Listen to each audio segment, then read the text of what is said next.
Hello,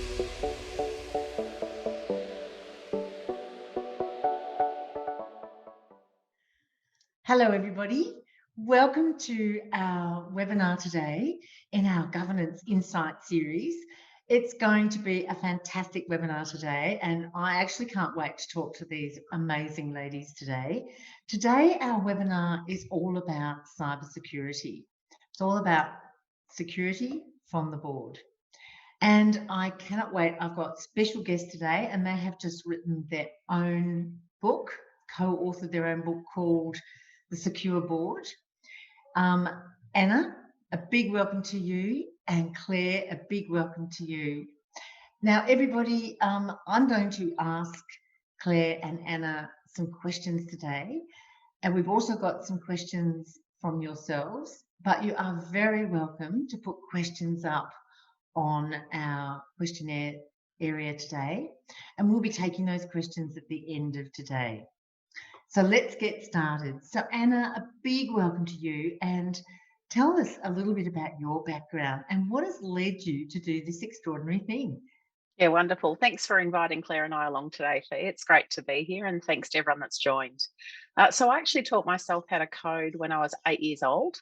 So I like to say that IT chose me as a career rather than the other way around. And when I was still finishing year 12, I actually started my own IT business around learning.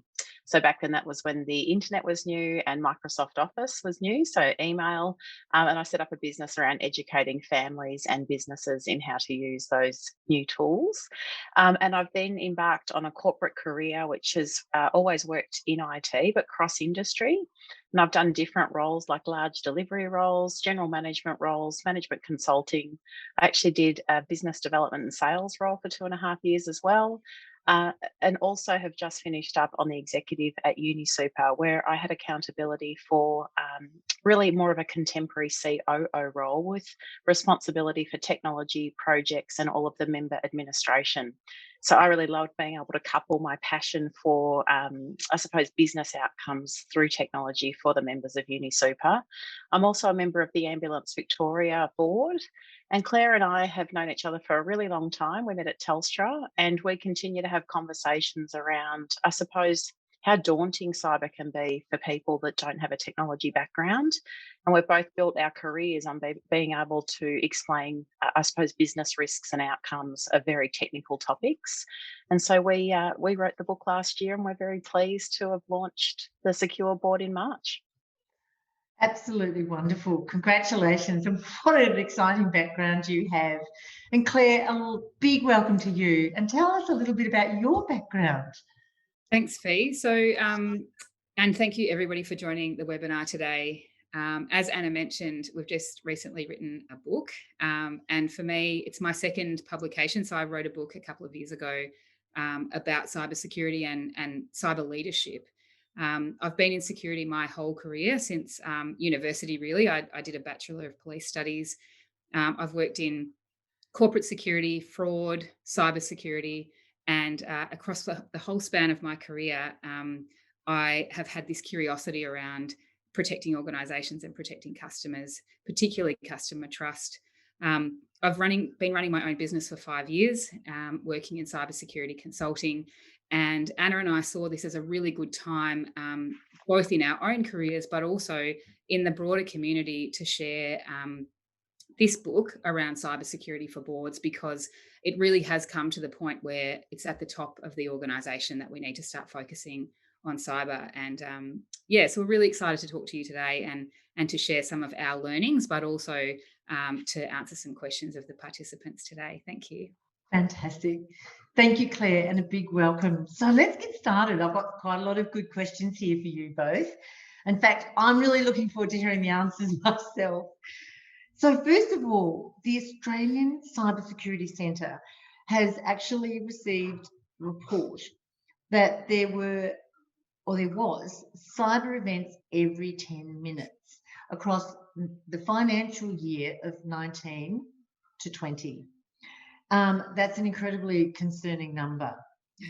But here we are heading towards the end of 2021 financial year. So Claire, what are the trends? What's happening now? Are they better, worse? What's going on? Well, I think the trend, excuse me, I think the trends we're seeing, Fee, is there's a few things happening. So last year in August, the Australian government released the cybersecurity strategy and really started to look at how they could help organisations in Australia protect themselves better. Scott Morrison came out last June and said, as a nation, we are suffering from cyber attacks, and really started to get the conversation going. Lots of boards I spoke to at the time were really concerned. Okay, the Prime Minister's out there talking now. We really need to sit up and take notice of this. The strategy came out, as I said, in August. There's a lot in that, and it's a lot to take in, but a particular part of that was that they have opened a door to looking at the responsibilities of cybersecurity on directors. There's a new piece of legislation going through at the moment that talks about critical infrastructure and cybersecurity, and that breaks away from just critical infrastructure being telecommunications or water boards. It's now looking at 11 different industries. It includes universities, it includes financial organisations.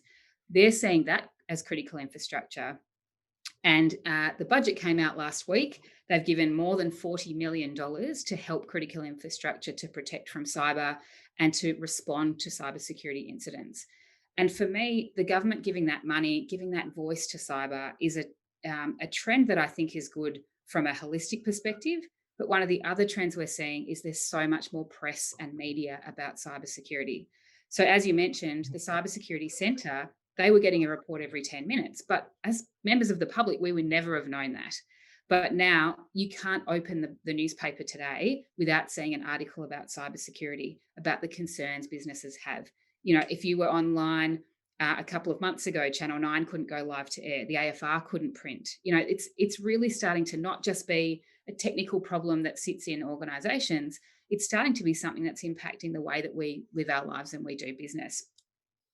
Another really important one for us to think about is that cyber across the world, the trend of that starting to impact us here in Australia is quite concerning. Last week, or might have been the week before, there was the US pipeline cyber attack. Petrol across the seaboard could not be accessed. But what we probably weren't aware of is that there are superannuation companies here in Australia that have a 16% stake in that gas pipeline. So the fact that they couldn't get petrol out, they couldn't sell petrol, that hits us here and it hits our customers in their hip pocket, because there are 26 super companies that as a group have a big percentage stake in that gas pipeline in the US. So we can't just be looking on our own shores and looking to our own cybersecurity centre for statistics. We need to remember that globally, those events that happen across the world, they can hit us here in Australia without a doubt. And I guess just looking at the pandemic as well, just to wrap up, there was a study done recently with security leaders, and the great concerns that they're still having around the fact that we are mostly remote and that we've now opened up to our security perimeter being people's homes, people's kitchen tables, that about 50% of security leaders have a great concern around the fact that we are still so remote and we're not bringing people back into offices where we're in a much more secure location. So there's some of the trends that we're seeing, much greater involvement from the media in cyber, and so many more incidents occurring that we have to be concerned about both here and also abroad. Thanks, Claire. That's actually a fascinating one about that remoteness of people working from home. Like, we've all been celebrating that. But to be honest, I had never thought of the risk. There's lots of other risks. I hadn't thought of that as much. Yeah. That's absolutely fascinating. So it's very much watch this space. Yeah, absolutely. Yeah, gosh, thank you. That's really interesting. So, Anna, to you, a really good question for you is, directors actually know how to oversee risk. So this is a question about directors now. They know how to do that today, and an awful lot of training and effort has gone into that. But cyber risk management and all the jargon that surrounds it is actually, and its implications, it's really something that directors don't know a lot about. So we'd love your advice. What is your advice for directors about this? Because it's the new big part of their risk management, isn't it? It really is, Fee. And I think we are seeing a shift more around new and emerging risks. Cyber is one really good example, but so is climate change. And I think that with cyber in particular, it's the jargon around cyber. It's the acronyms, which all technologists love. But it's also the implications of a breach that I think all contribute to it being quite a daunting topic. And a good example of the implications, it can spread from regulatory, financial, and reputation. So it's far broader than just an IT problem. And so the book's really centred on us, I suppose, reminding board directors that they already have 70% of the skills to oversee risk management. Those skills are transferable to cyber. I observed that in my board meetings. Claire sees that with her clients. So the book's really been written to cover off the 30%. So we've taken the topics around cyber that we believe board directors and executives and leadership teams need to be aware of to really be able to understand and have confidence in overseeing cybersecurity.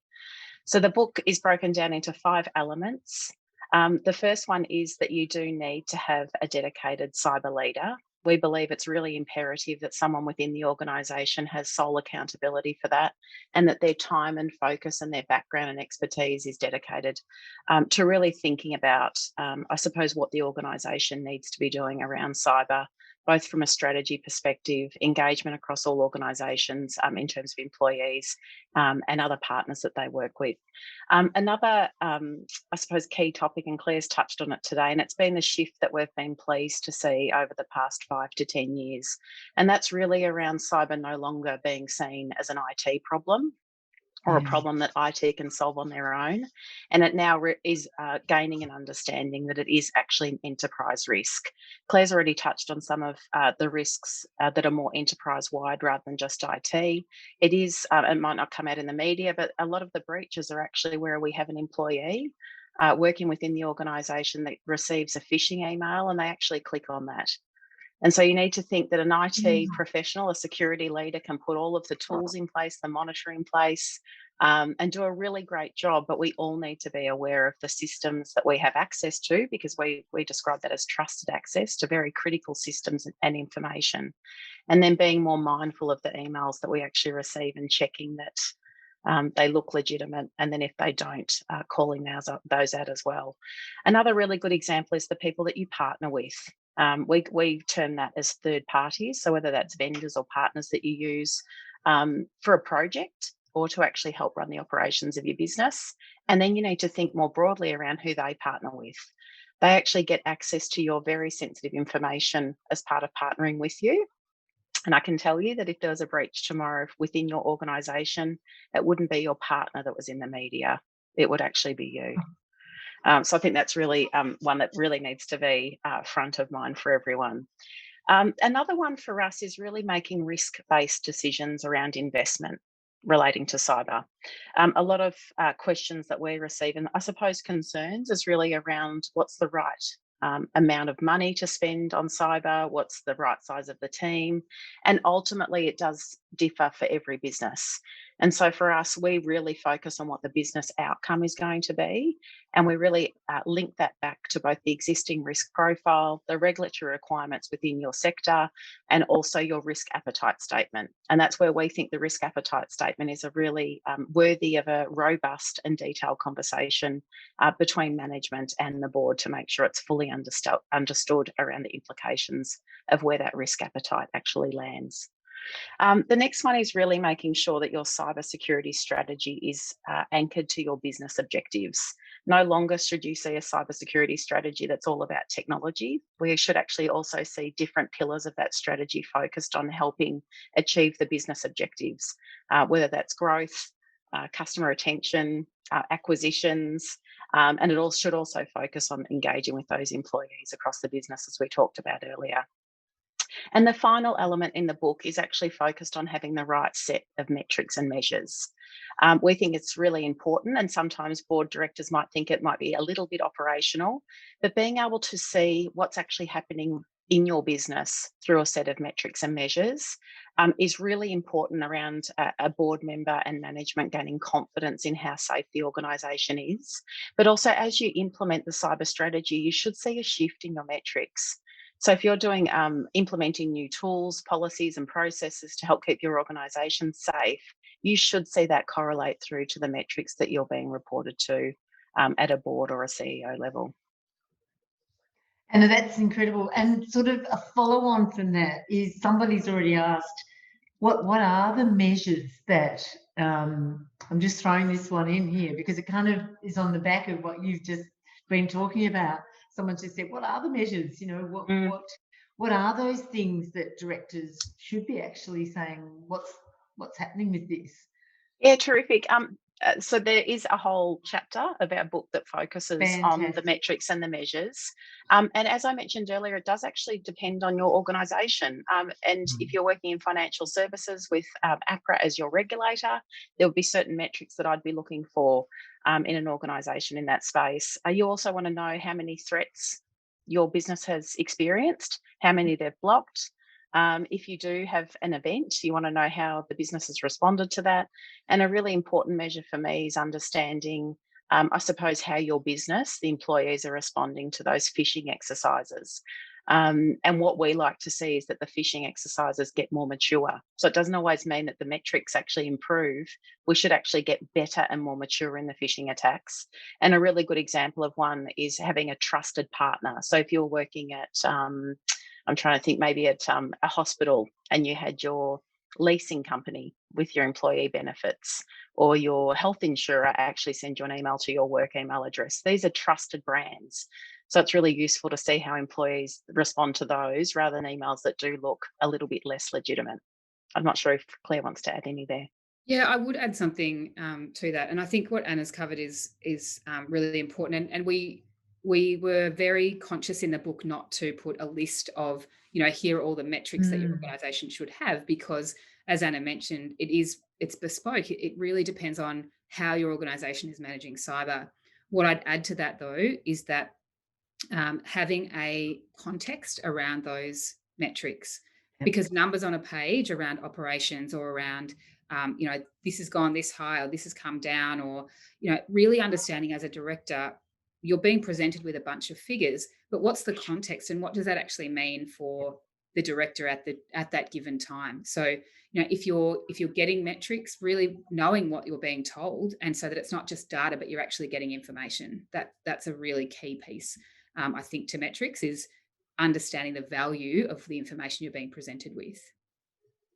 No, I think that's really, really helpful. Also, just back to you, Anna, just very quickly, I love that notion of discuss this in your risk appetite. Because boards are never endingly talking about risk appetite. In fact, that's one of the areas that we're always finding in evaluation, that they're like, we need to refresh, revise, improve our risk appetite. And that's a big helpful thing if this is one of the things they should talk about in it. That's a great tip. Thank you. That's terrific. Now, Claire, the pace at which cyber events are increasing and the sophistication of these hacks has the attention of chief executives and boards. It really does. This is sort of a follow-on from what you were talking about before. So what do you think are the 3 things that directors need to be aware of in relation to this? Because these are big events now, aren't they? They're really almost kind of scarily big now. Yeah, I think someone said to me the other day that they see cybersecurity as a tidal wave that's coming, and I thought, gosh, that sounds incredibly dramatic. But in many ways, it is building in its importance, I think, in the minds of directors and executives. And I think one of the key things, and we talk about this in the book quite a bit, is building relationships, and in a number of different ways. One is that that cybersecurity leader that we've talked about a few times already today, not meeting them in the face of a crisis. So having a relationship with that person where you've met them on a number of occasions, you understand the way they operate, you know that they've got all the mechanisms in place if you did have an incident to be resilient.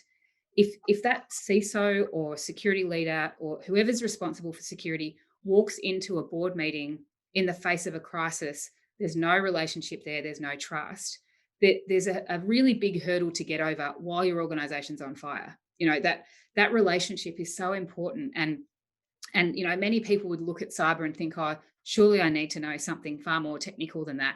but actually it's building trust in that person who is Yeah. flying the flag for the organisation. The second thing I would say is coming back to something I mentioned earlier, and that is around third parties. So the Toyota came out in the press this week, and they were talking about rebuilding from their cyber attack, which happened recently, earlier last year, I think. And they had been using third parties to help them with their IT infrastructure, and those third parties had not done what was needed in order to structure their technology the way that it should have been done. And so rebuilding for Toyota took months and months and months. And you know, they were reduced to pen and paper for a long period of time because they didn't have those third-party relationships that they needed.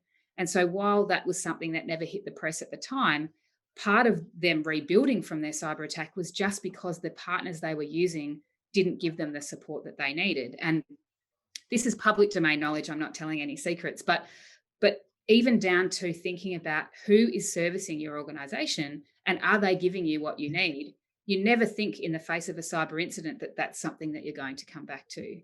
Anna mentioned earlier APRA, they're very heavy on third parties at the moment and understanding who you're doing business with and making sure that your information security values align with those other businesses that you're connecting to.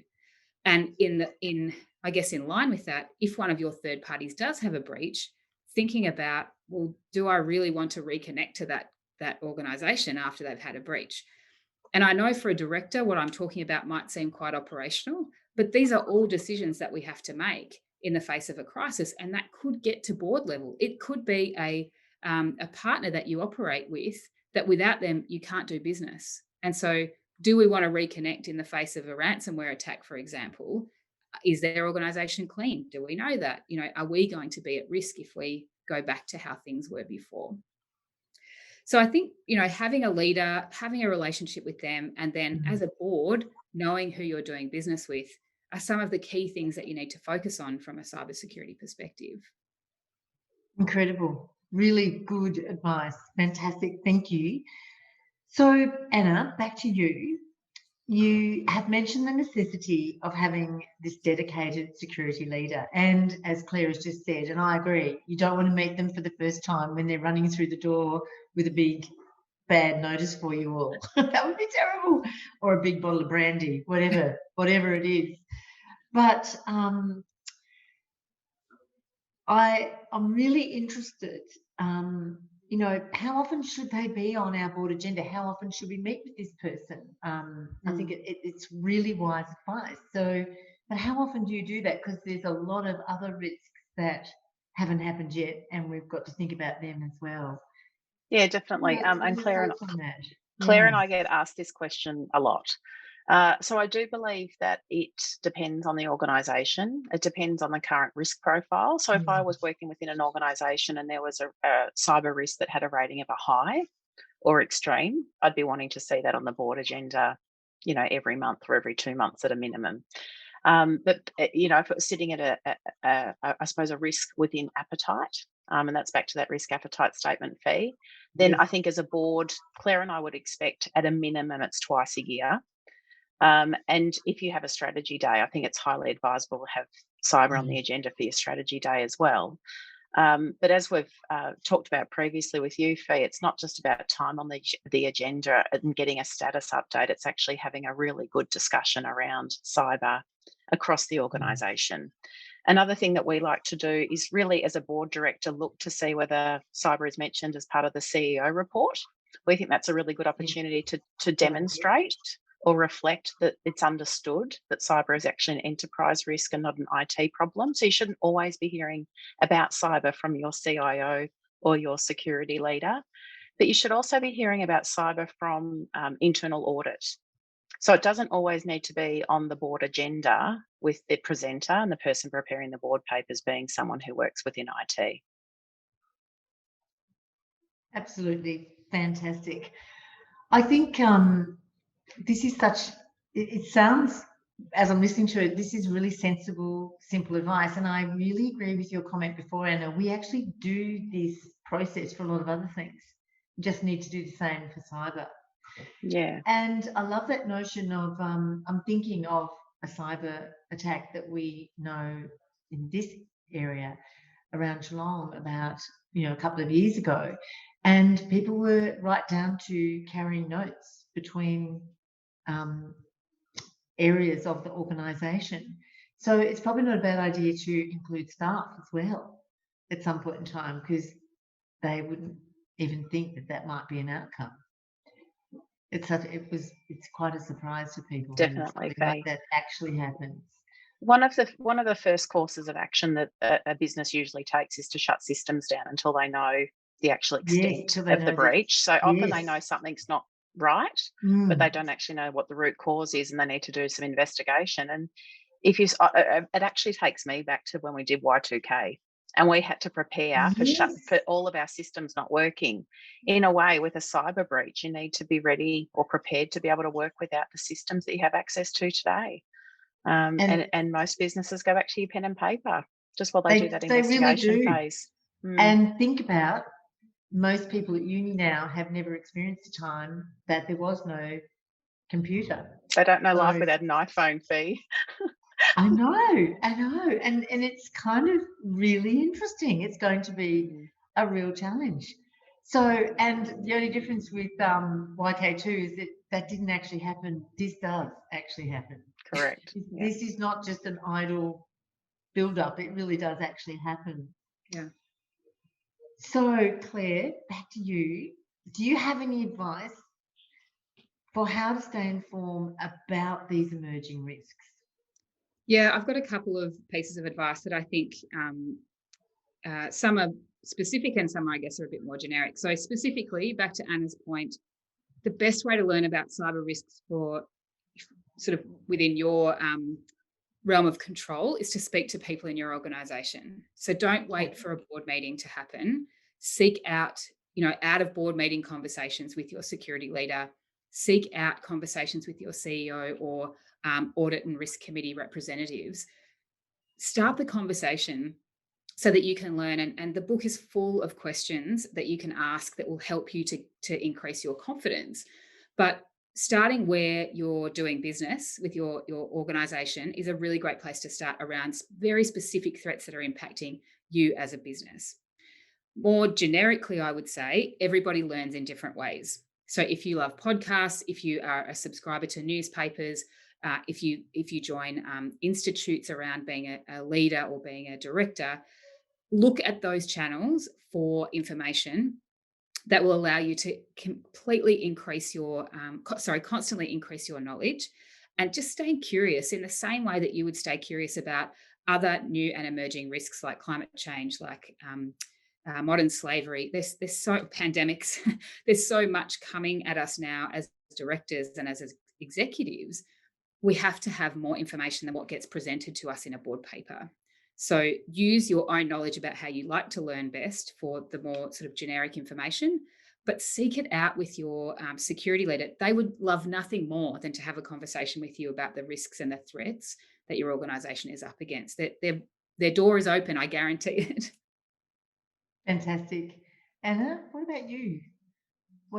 I think similar to what Claire said, I think it does come down to the different ways that you like to learn.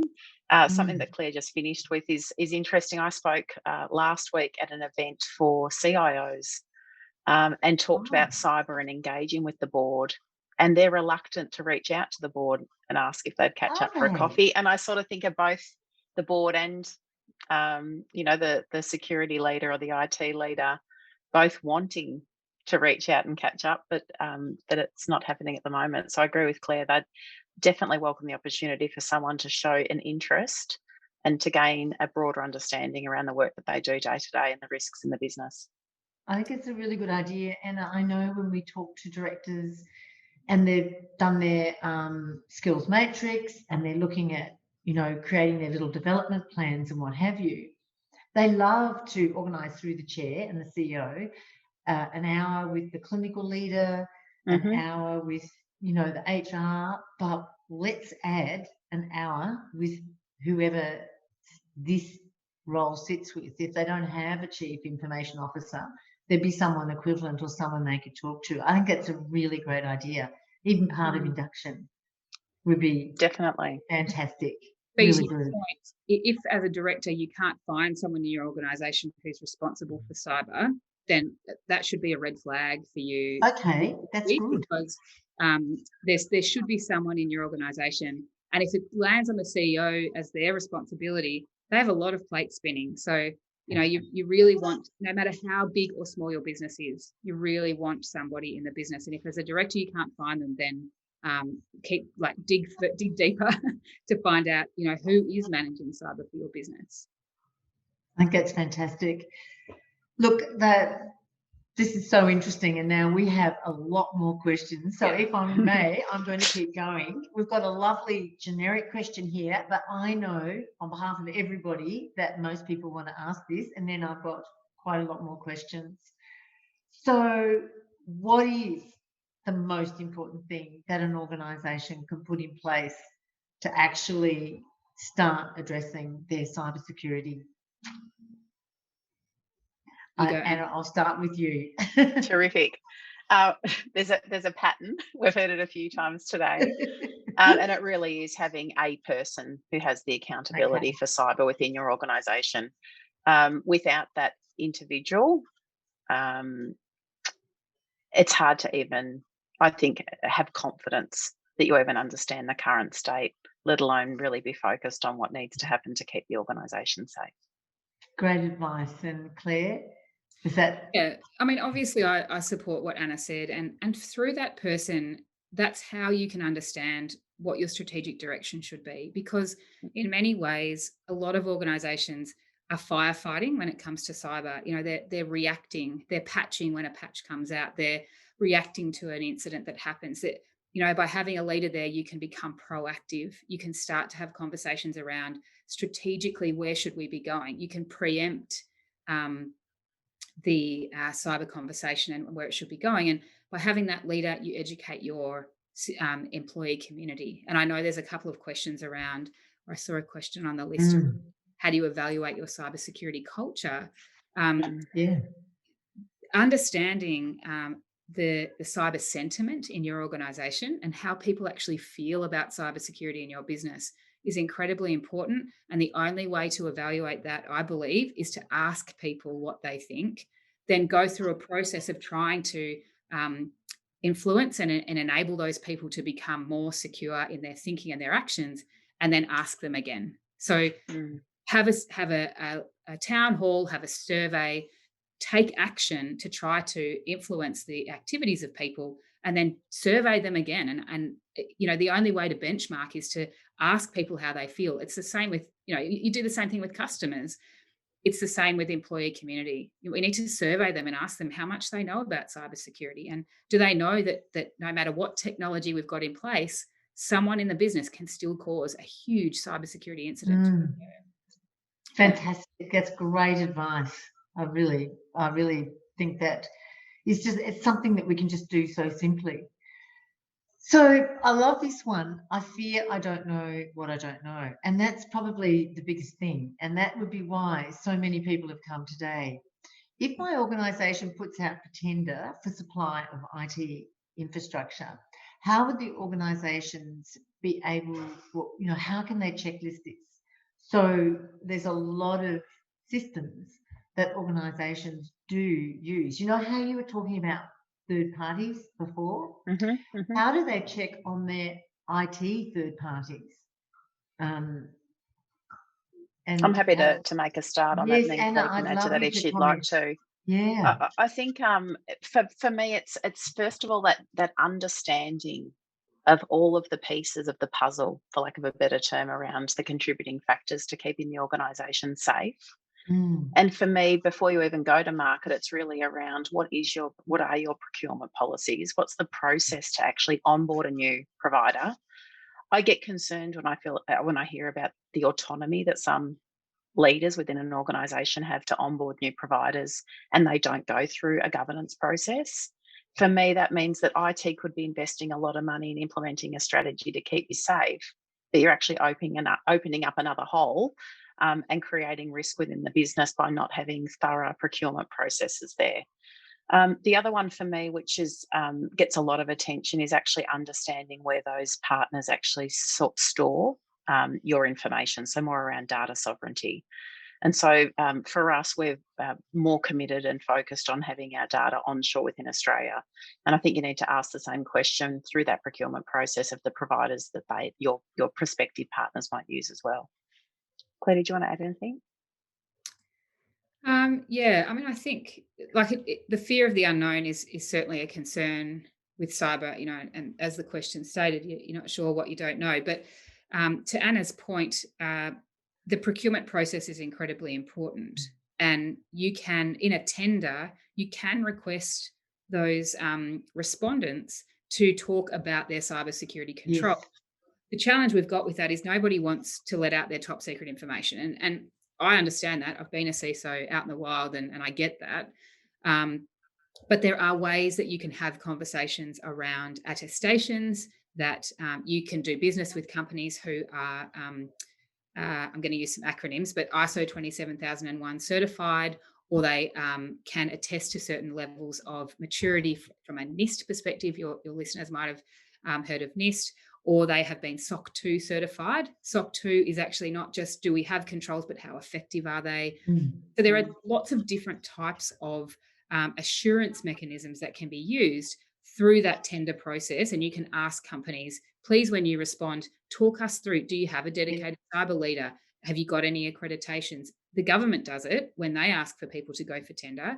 So every organisation can do that. On the flip side of that, even when you choose a company that you want to partner with, in your contract, don't be afraid of having information security clauses that allow you to work with that third party should they get breached or should you get breached and you have an impact on them. These are things that are a two-way street. So, I think procurement and tenders are one thing, but even once you're signing up your preferred supplier, how are you protecting yourself and how are they protecting themselves in an ongoing relationship? That's really helpful. I think of, just simple things like, where do you keep your data that is clearly produced by using your platform? Yeah. And we talked before around how often cyber should be on the board agenda. I think this is a really great topic of when you have the executive presenting to the board that has accountability for procurement and vendor management, direct the questions to that executive, not always the IT leader. I think it really helps you gain an understanding of the buy-in and commitment across the organisation to keeping that information safe. I think that's really good. And I also think people don't realise how our whole existence is around all the different platforms we're using.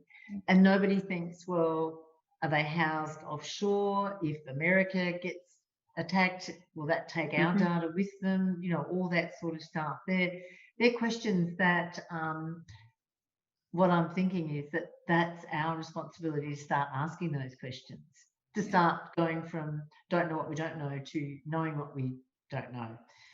In other words, becoming a little bit anxious about it. Yeah, I mean, you wouldn't save all of your finance questions for the CFO. No, so, you need to save your questions around privacy and security for when that particular CISO or CIO or when that leader is in front of you. You can ask the marketing people those questions. You can ask the COO those questions, or CFO. You can ask the CFO questions around cybersecurity. It's important that becomes part of the vernacular and part of the comfortable conversation people are having. And people shouldn't be afraid to ask. But also, if the CFO doesn't know the answer, it's a great opportunity for them to go and have build a relationship themselves with the CISO. Yeah, that's really true. There's some other really interesting questions as well. I mean, one is around do attacks come through email? What is the most popular way that they come? And is there good stuff around to prevent that? So I'll start, Anna, and I'll. Thanks, Claire. I'll leave for you to jump in a moment. But there's a lot of attacks that come via email, more and more. And what I would say is that you can have all the technology in place, and you should have all the technology in place. The technology, such as in the question, they talk about antivirus and ways to protect your organisation. I absolutely recommend having that technology in place, allowing your organization to catch that low-hanging fruit and to be fending off, easily recognizable threats. Absolutely. Having said that, if somebody wants to target your organization, they will find a way in. So there are two things that you need to be thinking about in relation to a targeted attack. One is educating your employee community. As Anna said, run phishing simulations, teach them about what a phishing email looks like. Some of the emails don't even have attachments anymore. Just by opening the email, it can cause a flow-on effect of malicious activity. Gosh. So, it doesn't have to be a link or an attachment that you click on. Often it is, but they're getting smarter and smarter with these things. So how do we educate our employees that to be suspicious, but not paranoid, I suppose, when it comes to those types of activities? They're just trying to get their job done, but you have to have a heightened awareness around phishing, because the statistic is high. It's something like 80% or higher than that of organizations that get hit. It's through that human intervention in an email. The second thing I would say is that, because if someone wants to target you, they're going to find a way in. Are you resilient to a cyber attack? And we talk about this in the book as well, is you can no longer have a zero tolerance, because every organization is at risk of cyber incident. How resilient are you? How quickly will you get back up and running? Will you end up with pen and paper, because that's the only way, is to shut everything down? Or can you shut down sections of your network instead and people can still do their jobs? Yeah. So educate your employees and have a resilience plan around cyber. It's the same as you would be resilient if you had a flood through your building. It's being resilient to say, can we keep operating in the face of a cyber attack? Have those conversations. Incredible. Anna, did you have any? Oh, the only thing I was going to add, Fee, was really around, we talk in the book around the understanding of this being an enterprise risk. I think that from a board perspective, that's the opportunity as well, similar to what Claire's just touched on, is to really, as a board member, to understand the implications of a breach on your organisation, and really test and challenge management on how prepared the organisation is in the event of a breach. I think that's definitely an opportunity that we can all do better in, really being very clear about the roles that individuals would play during the breach, the information that you need access to, so more around the business continuity piece, any reporting that needs to take place, and who would manage internal and external communications as well. Who's the fastest runner? Exactly. I think that's really important. There's some more interesting questions, so I think we've got time to ask just a couple more, because I think these are really interesting ones. This is about health records. Now, this is a very big topic. Now, I know a lot of people here today on this webinar aren't just from health, but nonetheless, a lot of the principles apply. And so people are asking about health records and how do we maintain the security? How do we actually, if you're on a health board, talk about that and make sure that people's information, their confidential information about themselves, is secure, and on your watch, your patients feel safe. Are there any tips about that? Did you want to start, Anna?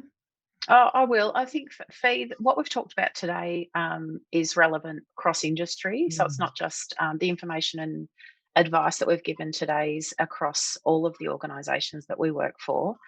I think that health is obviously front of mind, because it's such sensitive and personal information, and it's very easy for us to put ourselves in the shoes of individuals if there was a breach that would hit home for all of us.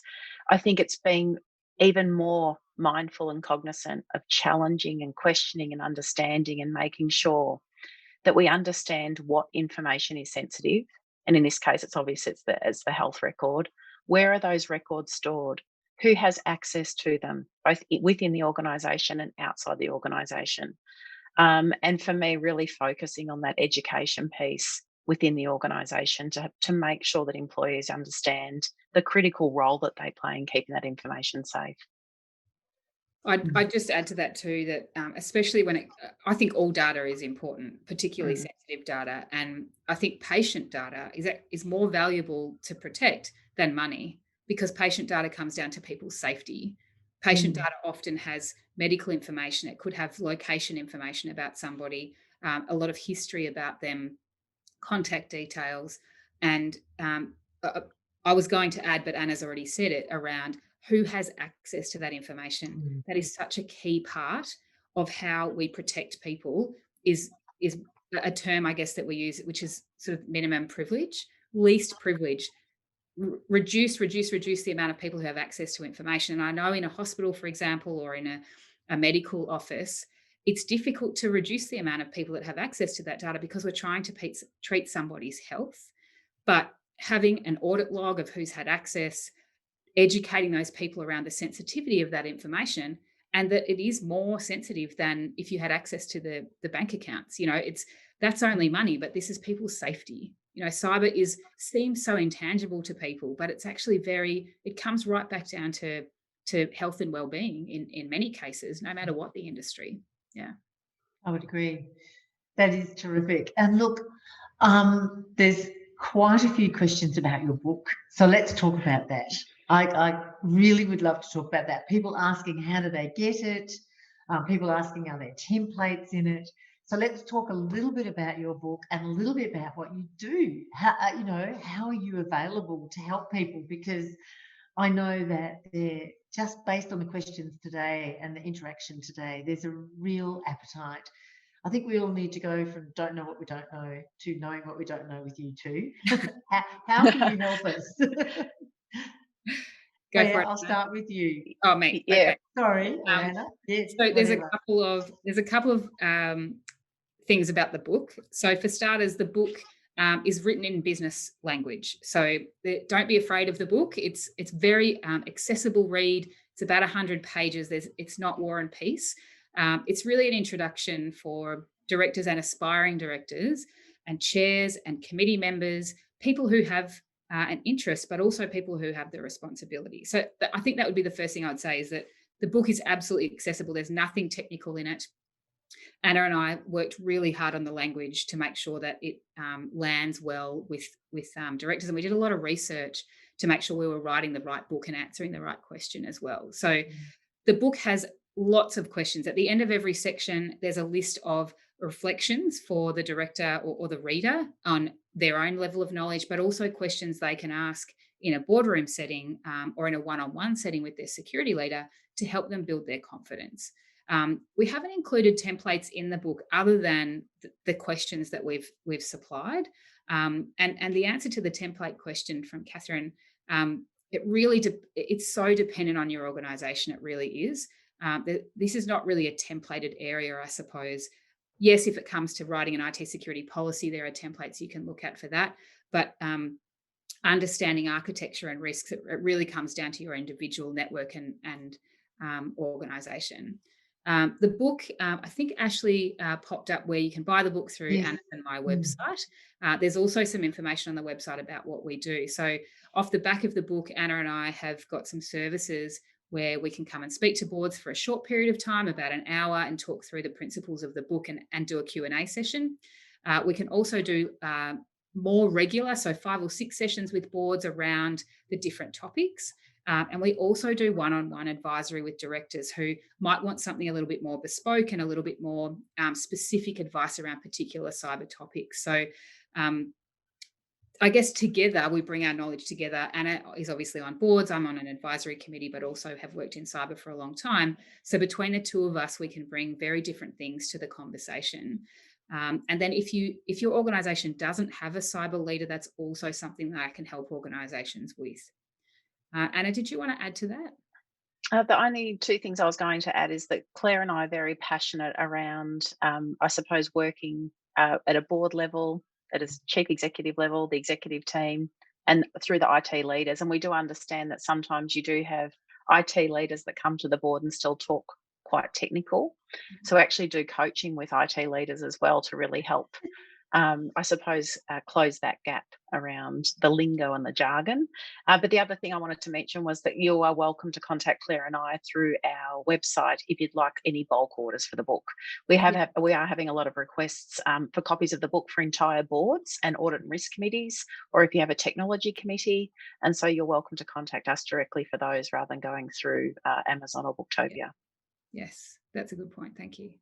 No, that is very helpful. And Anna, my favourite story that you told me just recently is you got a lovely report at the Boardroom Table and you said, this is a fantastic cyber report. And the person who gave it to you said, yes, I followed the chapters in the book Yeah.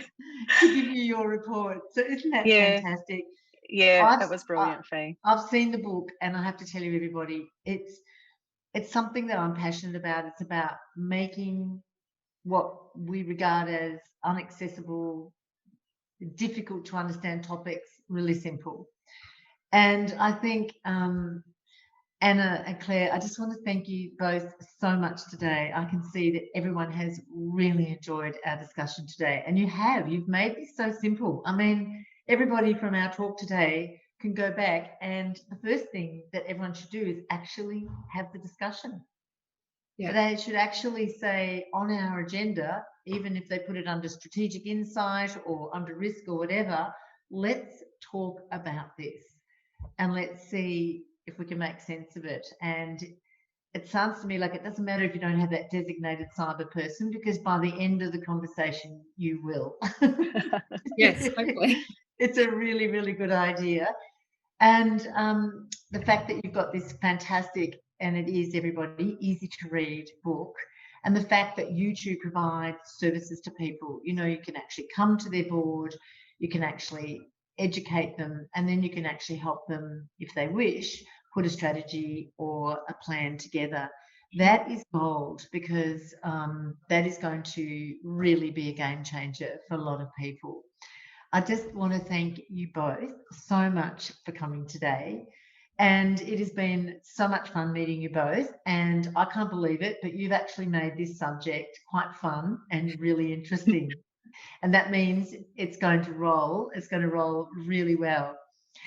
So everybody, if you wish to get this book, the link to this book is actually available on the chat now.